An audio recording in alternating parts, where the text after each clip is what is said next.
बोलो सच्चिदानंद भगवान की।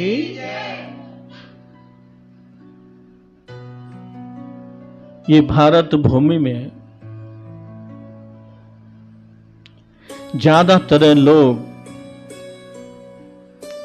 नकल करते हैं, एक दूसरे की होड़ करते हैं, एक दूसरे के हिसाब को देखकर अपना बनाना चाहते हैं।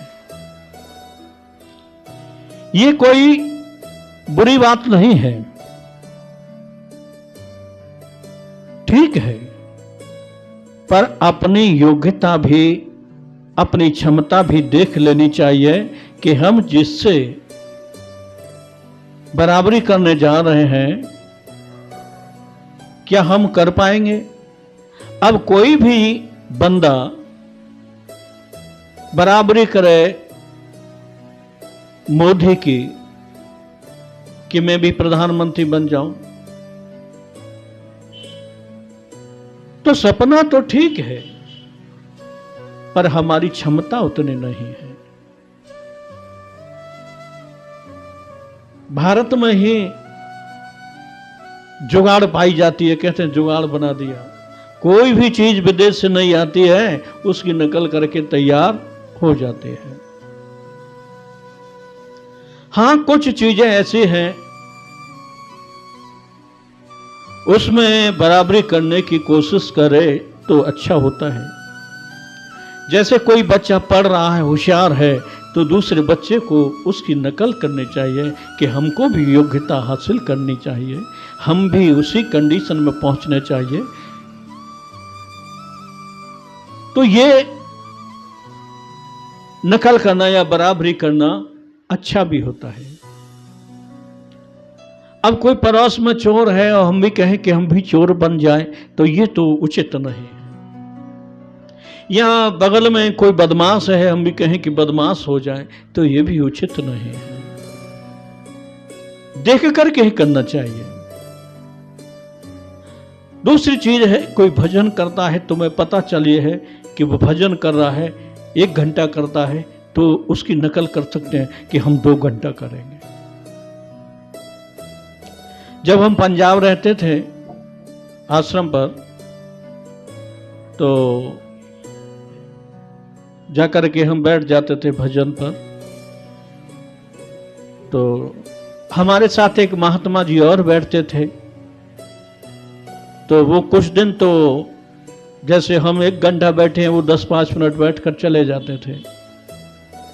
फिर उनको कुछ होश आया और विचार हुआ कि हमको बराबरी करनी है, नकल करनी है इसकी। तो हम 2 घंटे बैठते, तो हमारे साथ वो भी 2 घंटे बैठते हैं। तो भजन में नकल करना, किसी अच्छे कार्य के लिए नकल करना, इसने दान दिया है, हम भी दान इससे ज्यादा देंगे। या इसने दूसरे का हित किया है, हम इसने 1 का किया, हम 2 का करेंगे। कई चीजें ऐसी हैं जो परमार्थ को देती हैं, जो तुम्हारे जीवन को धन कर देती हैं, जो परम पद को प्राप्त कराने में बहुत सहायक होती है। लेकिन कुछ चीजें ऐसी हैं नकल करने पर नरक भी ले जाती हैं। एक महात्मा थे जिनका नाम था सुरानंद जी,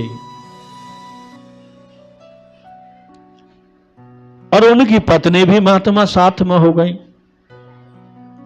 उनका नाम था सुरसरी जी।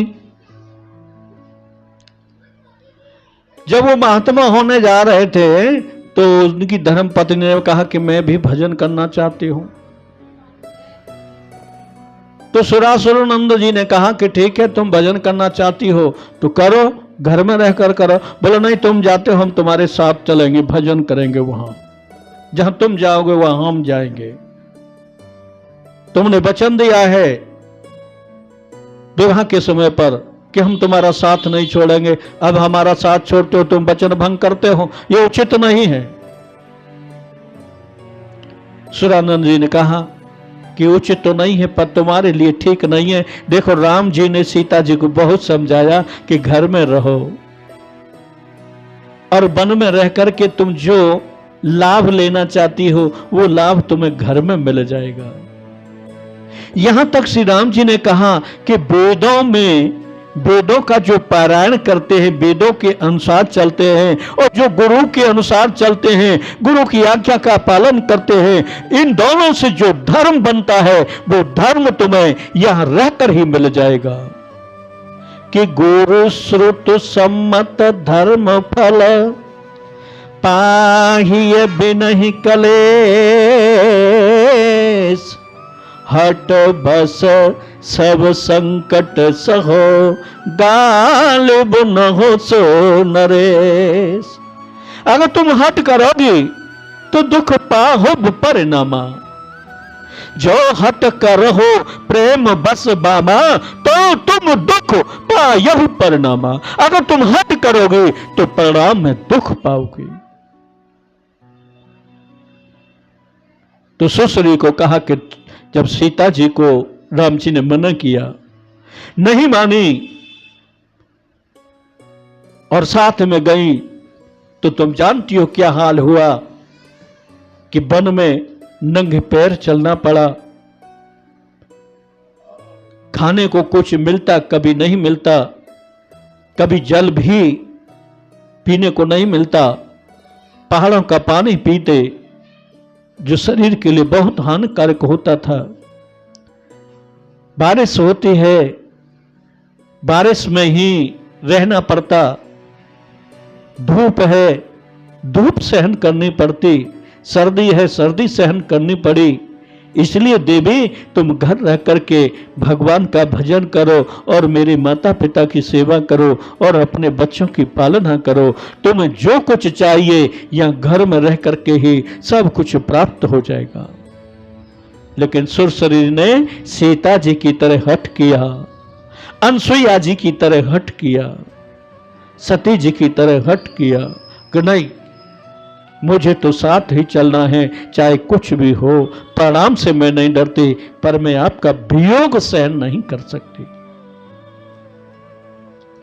ये पातिव्रत स्त्रियों के लक्षण होते हैं। सुरसरी जी से कहा अंत में सुरानंद जी ने कि देखो तुम चलोगे तो पहले तो सिर के बाल मुड़वाओ। दूसरी शर्त है कि कटी पर्यंत वस्त्र रहने चाहिए। महात्माओं के से, बाइयों के से वस्त्र पहनने होंगे। श्रृंगार से वंचित होना पड़ेगा। नंगे पैर चलना होगा और जो कुछ मिलेगा वो खाना होगा। फिर तुम जिद करो कि हमको पानी पूरी खिलाओ, कि हमको हलवा पूरी खिलाओ, वो नहीं मिलेगा। सुरसरी जी ने शर्त स्वीकार की, सिर के बाल मुड़वाए, बाइयों के वस्त्र पहने, गले में रुद्राक्ष की माला डाली और अपने पति के साथ घर से बाहर निकल गए। दोनों जहां जाते हैं भगवान का भजन करते हैं। सुरानंद जी 1 घंटा करते हैं तो सुश्री जी 2 घंटा करते हैं, उनसे अधिक भजन करते हैं। तब से उनका जीवन दिव्य बनता जा रहा है, चेहरा चमकता जा रहा है, परम सुंदरता चेहरे पर आ रही है। एक दिन की घटना है कि सुरानंद जी के साथ 10-20 शिष्य थे।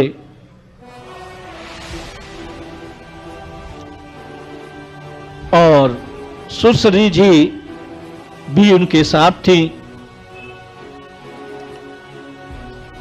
तो सुरानंद जी थोड़े आगे चल रहे थे, शिष्य और सुरसरी जी थोड़ा पीछे थे। लेकिन मलेच्छों ने, मुसलमानों ने हिंदुओं के संतों के धर्म को भ्रष्ट करने के लिए बड़े बड़े षड्यंत्र रचे थे। और वहां भी आगे षड्यंत्र रचा। क्या रचा था कि उड़द की दाल का बड़ा बनाया और उसमें मांस मिला दिया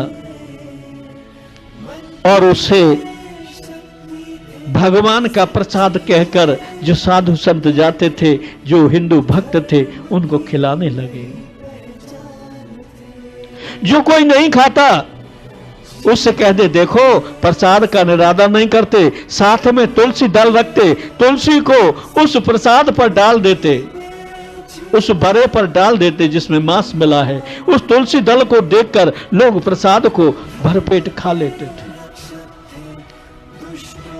जिसने मांस खा लिया वो भगवान से दूरी बन जाती है उसकी। जिसने शराब पी ली देवताओं से दूरी बन जाती है।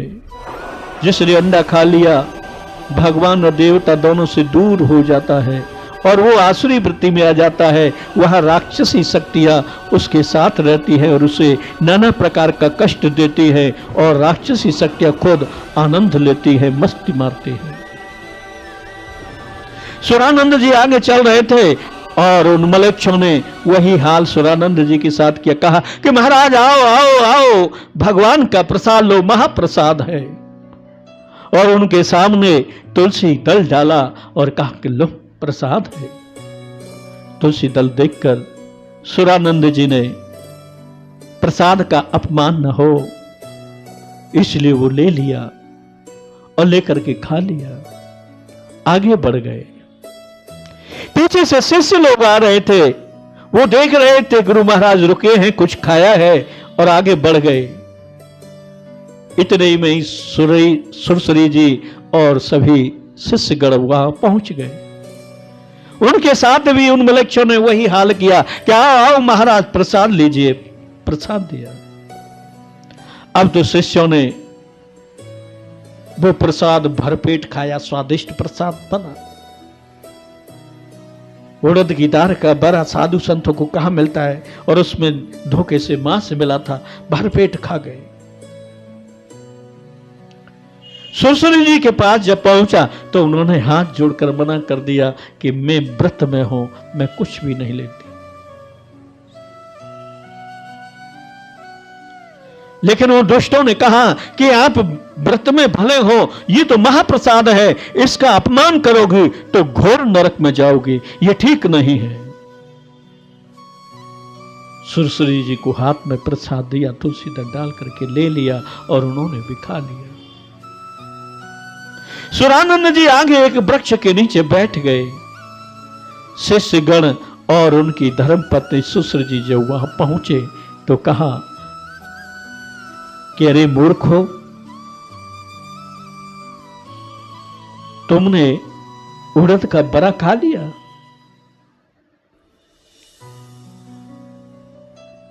शिष्य बोले महाराज हां हमने खा तो लिया, पर आप भी ने तो खाया था, आप भी तो खा रहे थे। उन्होंने कहा अरे मूर्खो, मैंने कैसे खाया ये तुम्हें क्या पता है? तुमने मेरी नकल की, मेरी बराबरी करना चाहते हो, ये उचित नहीं है। मैंने तो वो प्रसाद बिना स्वाद बुद्धि के खाया था और भावना में धारणा करके खाया था कि ये प्रसाद है, तो वो प्रसाद था मेरे लिए। लेकिन तुमने स्वाद बुद्धि से खाया, तुमने मांस खाया है। चलो उल्टी करो, बमन करो। सबने हाथ डालकर मुंह में उल्टियां की। शिष्यों ने तो मांस निकला, बदबू आने लगी। सुरानंद जी ने कहा देख लिया, ये दुष्ट मलेच्छ विष्णु भक्तों के, भगवान के भक्तों का धर्म नष्ट करने के लिए ये षड्यंत्र रचते रहते हैं और तुम इनके षड्यंत्र में फंस गए। अब तो उन्हें बड़ा पश्चाताप हुआ। एक शिष्य था मास्टर चाहड़ साहब वाला जैसा, बोले गुरुजी तुमने भी तो खाया है, तुम उल्टी करके दिखाओ।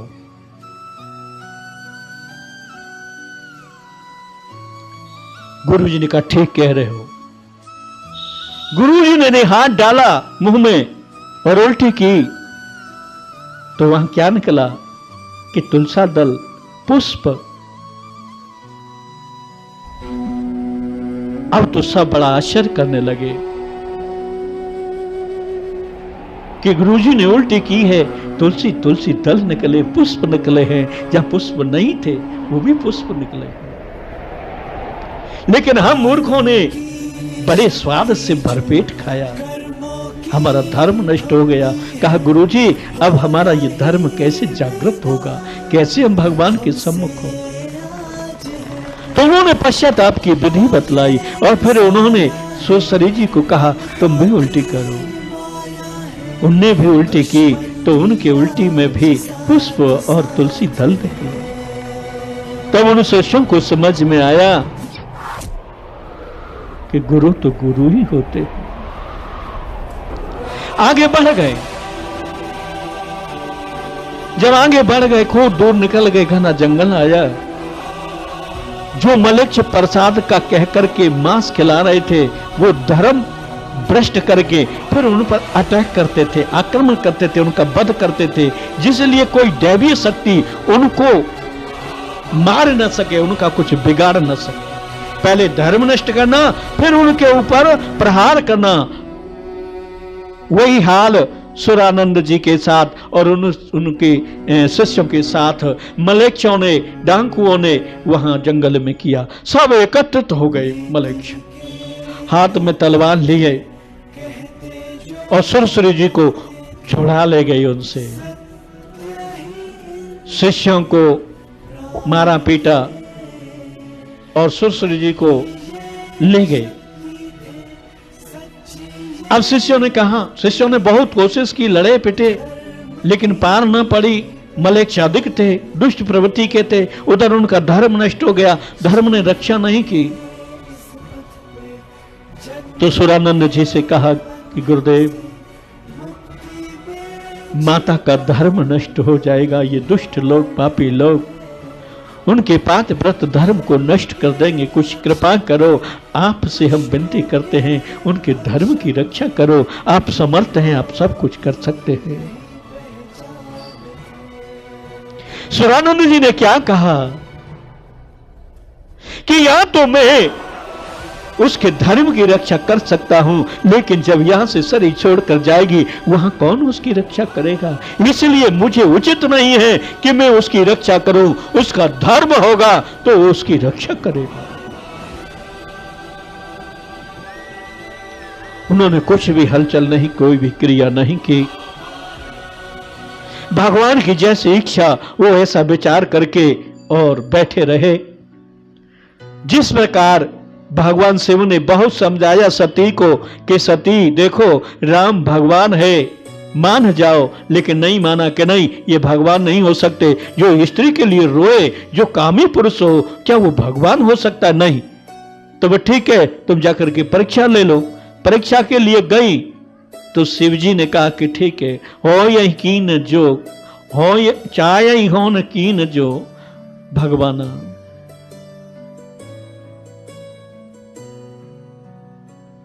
तो जो भगवान करना चाहते हैं वही होगा, ऐसा विचार करके शंकर जी बैठ गए। और उसी विधान से सुरानंद जी बैठ गए। जब सुरसरी जी को ले गए राक्षस, तो कुछ दूरी पर जाकर के सुरसरी जी ने भगवान श्री राम से प्रार्थना की कि प्रभु आपने जगजननी सीता जी की सहायता की, उसकी रक्षा की, उसका धर्म बचाया, तो क्या आप स्वार्थी हो?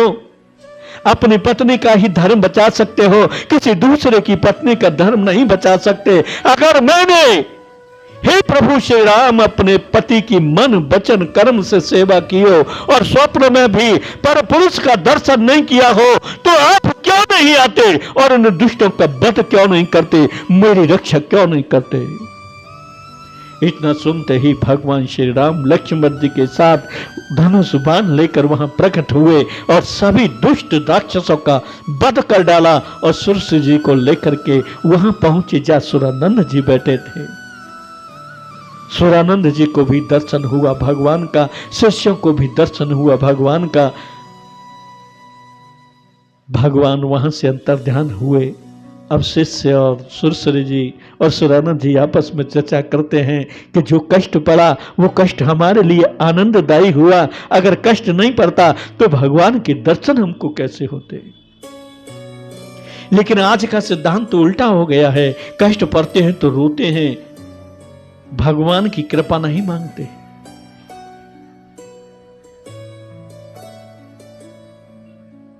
कोई झंझट नहीं चाहते, सीधा सीधा जीवन चाहते हैं, सीधी सीधी गाड़ी पटरी पर चलती रहे। अरे ये मनुष्य जीवन कोई रेलगाड़ी नहीं है जो सीधा चले, इसमें उतार चढ़ाव तो आएंगे, और उन उतार चढ़ाव में ही भगवान की सामीप्यता नजर आएगी।